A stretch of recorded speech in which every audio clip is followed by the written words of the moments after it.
I was the most invisible concubine in the palace, but the emperor could feel my pain. At the flower banquet, I bumped into the spoiled Lady Lin. She kicked me hard right in the chest. I'd had a heart condition since I was little. I collapsed and cracked my head on the stone floor. My heart sank. I braced myself to be thrown in the punishment hall, but the emperor came rushing over, clutching his head. So it was you making me pass out this whole time. Someone was talking behind the screen. Then I heard Xiao Moheng's deep, smooth voice.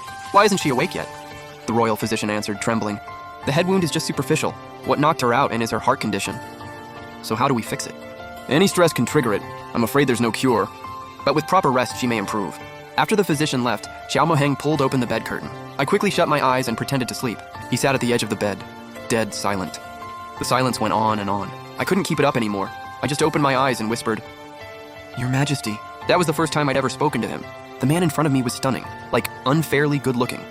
I was about to thank him for saving my life, but the next second, he reached out and grabbed me by the throat. My whole body froze. Did he save me just to kill me himself? My vision went black.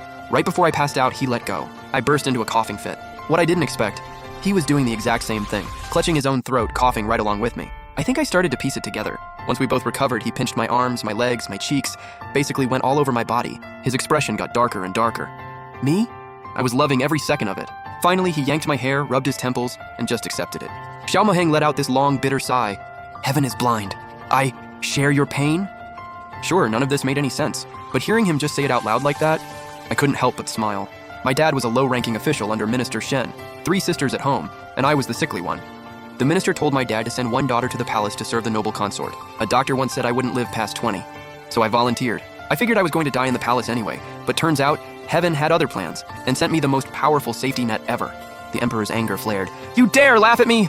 I remembered. This was the cold-blooded emperor from all the stories.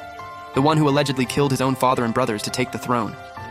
I quickly wiped the smile off my face. I'm so sorry, I don't know why this is happening either. Xiao Moheng put me under house arrest in his own palace, the side chamber of Changsheng Hall. Endless experts kept showing up. I've never heard of anything like this in all my years. After yet another white-bearded Taoist shook his head and left, Xiao Moheng stood there stone-faced, not saying a word.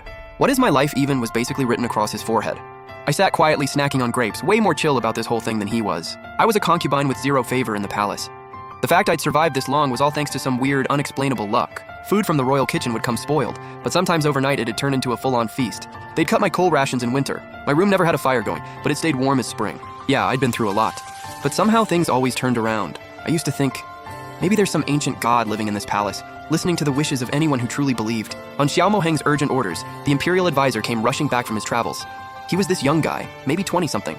He wore a tall, pointy hat, tied his belt in a bow, and just seemed off. In a weird way. He was shuffling a deck of cards, painted with people who had sharp features and bizarre outfits.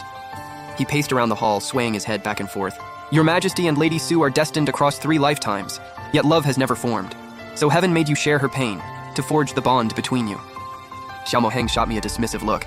I'm destined for this girl? I was honestly a little offended. You don't have to make it that obvious. The advisor kept going with stuff I could barely follow, but under all that rambling, the emperor's expression finally cracked. Like a lost horse that just found its way home.